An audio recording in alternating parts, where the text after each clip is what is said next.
Welcome everyone to another edition of Wizards Outlook. We got Carter joining us live from the one. We got Raymond Lyons here, Wilson Carter Jr. in Washington. We told you guys this week was going to end slash begin with back to back at home again. Two tough teams from the West. First of which took place tonight. Took on the OKC Thunder. Oklahoma City using their defense as their calling card. They beat the Wizards 136-95. Cardell, you were in the building. So floor is yours. And then Ray. I mean, it's more of the same from the Wizards. Um, Lackadaisical defense, poor shot selection, not enough attention to detail, poor passing, poor execution. It was more of the same. Tonight was more about Oklahoma City to me. We know what the Wizards have done throughout most of the season. OKC could have came in here, you know, top two in the NBA, top of the West.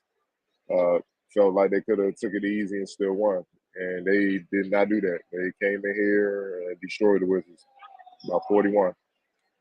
Um, and they lead with their defense. That's why it's always better to see things in person because the TV, it doesn't translate the same than being in the arena, really seeing how they get down. They're a monster defensively. I see why they're damn near number one in every defensive category. They swarm, they're versatile. You switch, you think you got an easy win, and it doesn't work out for you because everybody can defend. Literally, like 1 through 10, 1 through 11, everybody that gets in the game can defend. Uh, and then they help each other out. They're smart. They're physical. They're fundamentally sound. They don't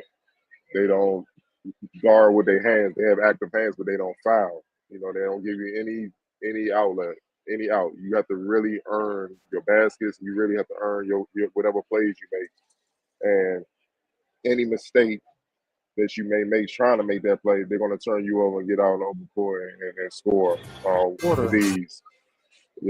They're number one in turnovers, forcing turnovers. Number one in steals in the league for a reason, and then number one in taking care of the ball. So it's hard to beat them because they don't beat themselves, man.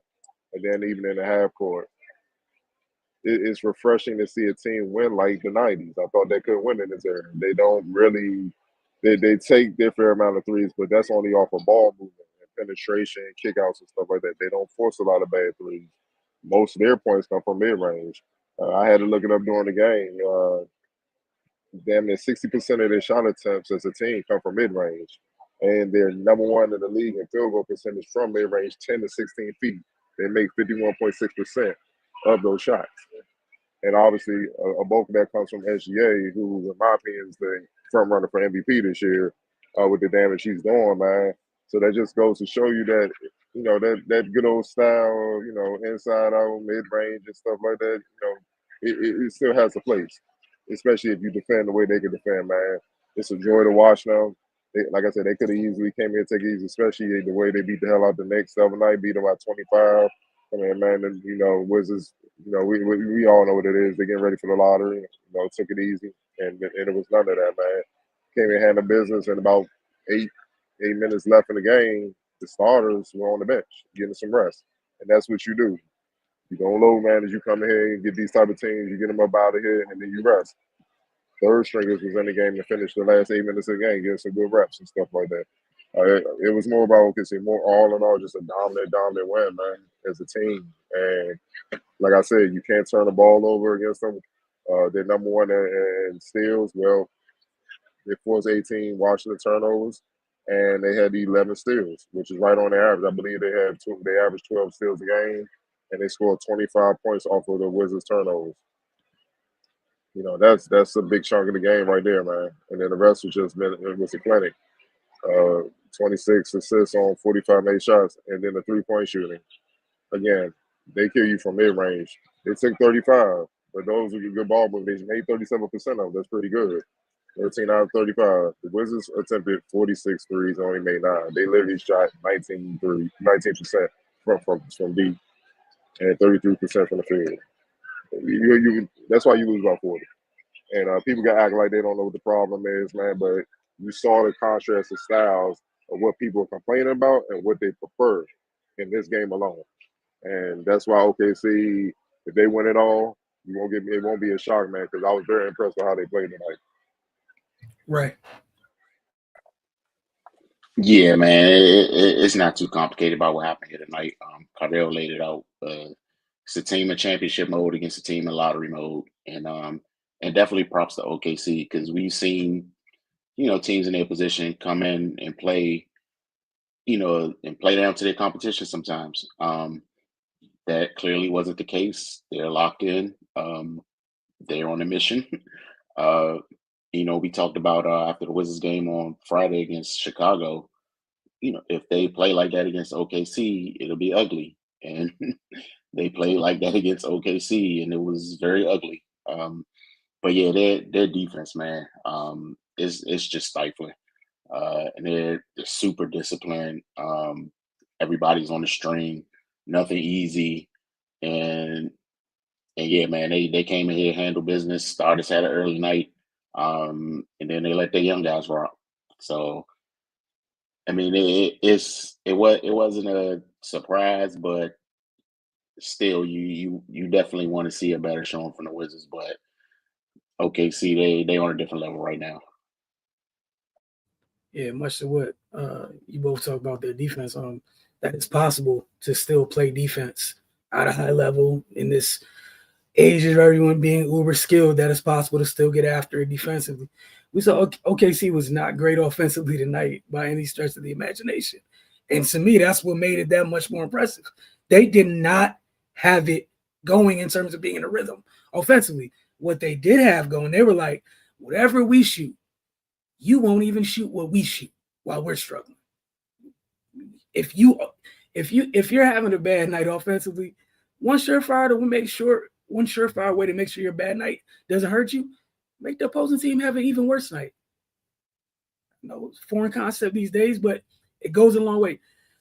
Shea had 27 points. He shot 5 of 17 from the floor. J-Dub, 4 of 13 from the floor. You know what they did do? They got to that line 35 times. 33 or 35 from the line, a little bit of old school, like Carter was talking about. I had an idea of, you watch them enough, you're aware of where they get a lot of their production from. But Cardell, appreciate you sharing those numbers. Those numbers kind of hammers it home even more to the point. And I'm kind of even more grateful what happened with everyone watching, that they did not shoot the ball well tonight. They kept attacking, got downhill. They kept the pressure on Washington all night long. We already know where Washington is as a team on both ends of the floor. You can't be a bad. We've seen what they've done to good defensive teams with this type of pressure they put on folks. Right, everyone that touched the paint. Aaron Wiggins, 8 free throws. Like they got former Turk. That 10 and 16 range you saw about Carter, they live there. So, like you said, when they do kick it out for threes, they're comfortable and they're in rhythm. And if you miss, life's gonna be fine. Because when have you ever seen the Thunder in 5 consecutive possessions? I won't even say 3, just 5. Take 5 straight threes. No, they play some beautiful basketball, man. And when you see those wings come down, they're not just doing what the Wizards do, just taking some hero threes, some wild threes. No one's under the baskets, no rhythm or nothing. You know what they do? They either move the ball around, somebody's already posted up in the mid post, or they bring the ball up. If it's SGA, he'll start backing them down mid post. That's what people don't understand. When I get you in the mid post or low post, you have to guard me. I'm too close to the basket. I'm a threat. Now you can leave it 1-on-1, or you have to bring somebody. But it's the NBA, so 1-on-1, more times than not, the closer you get to the basket, it obviously increases the chances of that person scoring. But in this case, the MVP right now, SGA, you got to send 2. And when you send 2, you know what you're going to do? Bait, try to get the foul, which he does, and he's going to make sure he gets a good shot. You see what I'm saying? A good shot attempt. Like a lot of those shots he missed today, he normally doesn't make. I mean, missing. He normally doesn't miss it. Layups going in and out. Just short jumpers, a little short, a little long. He could easily have 40 tonight. And you know what I'm saying? Easily, just within the flow. So it just shows you. And it's dog. Whoever their player development coaches over here at OKC is monsters, bro. Dog, they got Lou Dort out here, ice one going 1-on-1 from mid range. step back crossover into jumpers and stuff like that. Aaron Wiggins kind of had that game. You'd be surprised how many of their wings and guards play a similar style as SGA. You don't get a break. You don't get a break. So not only do they play a balanced style that we grew up watching from a lot of teams, depending on personnel, just a balanced style that they bring offensively. Guys work on the tools and the skills to thrive in that type of system. They all can dribble, pass, shoot, rebound, and then they all can defend multiple positions. So you don't get a break. Even when the reserves come in, you don't get a break, dog. So you have to hope that they're off, or you just a monster as well. And then maybe you got a little advantage. Now, the one little advantage that you may have, like say the other night when they lost to the Cavs, size, because Hartenstein's really their only big. They need Shed, the return or whatever. But when he returns, it's different. That's the only thing. That's the only thing.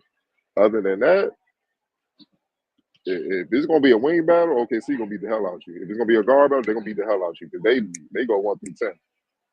So and they don't beat themselves, man. So it's beautiful. It's beautiful to watch, man. I had to see them up close to really gauge how good they are. And yeah, for sure, they can win it all.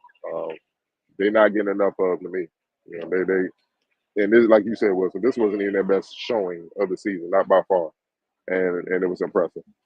And to double down, you kind of got into what my next point was. You talk about the player development, and the thing that jumped out to me, I think even in the first quarter, Lou Dort had the ball in the mid post, and they were running stuff through it.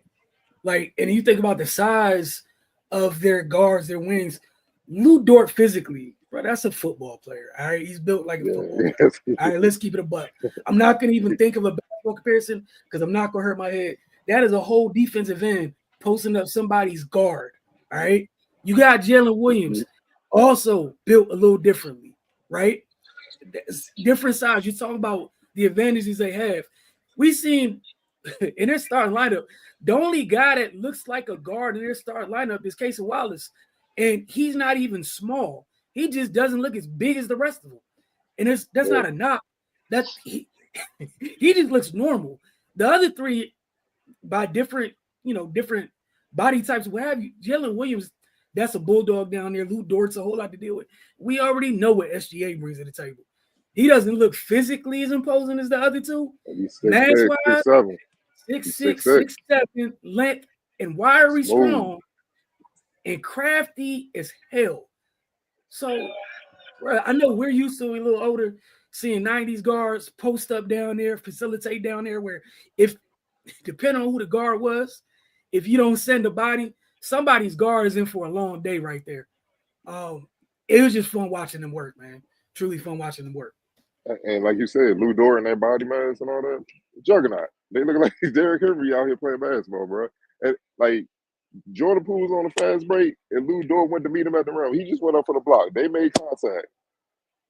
Dort didn't even feel a Poole bounce off that man, hit the ground and all that. The rest, like, I gotta give him a foul just off the shirt, man. That looked bad, bro. The collision, it's just, I'm just keeping it with the block, man. And that's why they can switch, man, because you're not getting any breaks. And that's what I respect about SGA. I watched the kid since he was in high school, man. So I already knew where he can get down, how he can get down. He quiet about his. He's a quiet killer. But the fact that he get after the way he does defensively, I love that, man, because too many excuses goes to a lot of these superstars across the league that just do it on one end.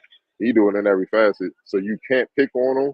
You like I said, you don't have any breathing room. And the last thing, again, mid-range killers, and take it from me, like, always been a defender.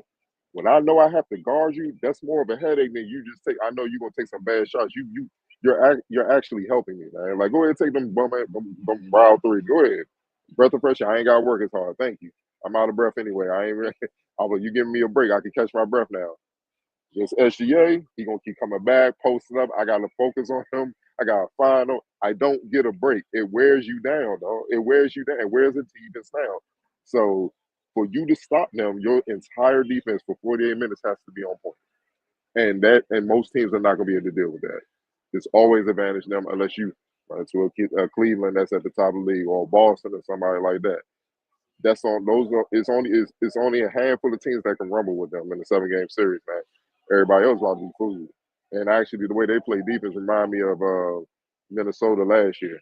Not necessarily this year when Towns and all that, but when they would get after it. So, man, like it's refreshing to see, man. Like I said, because we don't see the style of basketball too much, and you saw the analytic style, and you saw the style they saying don't work anymore. The style don't work when on 1 by 41. So I'm gonna leave it at that. Styles also 31-6, but whatever works for folks. Player of the game. Shit, yeah. You gotta go with SGA. He did have the best shooting night, man, but can't ignore the 7 rebounds and 4 assists as well. 2 steals. Right, you had a different candidate, or you agree with SGA? Nah, he just imposed his will. He also got to the line 17 times to offset the poor shooting from the field. But that's to Cardo's point, him being aggressive and putting the Wizards defenders in bad situations. They already handsy and foul line anyway. And then on top of that, he's getting guys in hell in poor defensive positions, and he either gonna foul him or he gonna score. So yeah, that's the type of time he was on tonight. All right, on the X Factor. Yeah, I'm gonna give it to Aaron Wiggins. 23 tonight. Yeah, I know most of them came when the game was over 23-9-4, but I mean, he like I said, he had 17 in the second half, 17, 6 and 2. He made sure OKC ain't let up at all. And he's a primary example that one of the guys that goes overlooked when it comes with OKC. You gotta understand, there's been injuries and stuff, the different parts of the season. He's had to play different roles. It was roles where he started, got it done. It was times where he was the 6th man off the bench, got it done. It was a time where he was kind of pushed to the 3rd string, trying to incorporate, because when Shed out there pushes him back. You see what I'm saying? He gets it done. You know what I mean? Whatever role they ask for, he gets it done. And really, he's not as big, and I ain't saying he's as good as SGA, but he's similar style, just smooth guard that can give it to you from three levels in defense. You see what I'm saying? So again, he's one of those guys where you don't get a break. You think in the reserves coming in, finally I can get some breathing room. Nope, you're not. And they're gonna come even harder because they understand if I don't, I might not play again this game. Because if they put SGA back in because you ain't getting it done, that might be your night. And you got to maximize the limited minutes you get as a reserve. So definitely him. Right. Yeah, I agree. He laid the benchmark tonight, and that's that's a big part of OKC's success. There's no let up, no matter who was on the floor from them, and that's why they overwhelm teams. They 1 through 12 contributes, no matter what. So yeah, I'll give him that nod for this evening. Hey, man, no argument for me, man. It was a dominant showing of one of the best teams in the league, as advertised. For Washington, things don't get easier. You got a team out west chasing the team that you saw tonight in the building tomorrow in Minnesota. So we'll see how things go then. We'll check in with y'all tomorrow evening.